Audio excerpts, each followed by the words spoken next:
ГСП онлайн. Городские новости сейчас. Вторник, 17:00. Городская администрация. Видеоконференция с Министерством образования Республики Коми. Тема «Старт всероссийской акции 100 баллов для победы». Посвящена она подготовке выпускников к успешной сдаче ЕГЭ. На мероприятии порядка 30 одиннадцатиклассников разных школ. По статистике, каждый четвертый сдает экзамен успешно. Тем не менее, школьной подготовки хватает далеко не всем.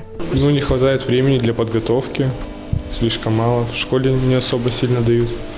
Приходится обращаться к репетиторам или все-таки полностью хватает? Да, приходится обращаться к репетиторам по некоторым предметам, по которым не успеваю, чтобы хорошо сдать ЕГЭ.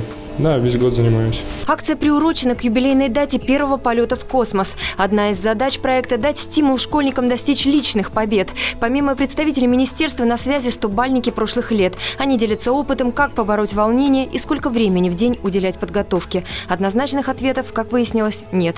Тем не менее, первая досрочная сдача ЕГЭ позади. 2 выпускника набрали максимальное количество баллов.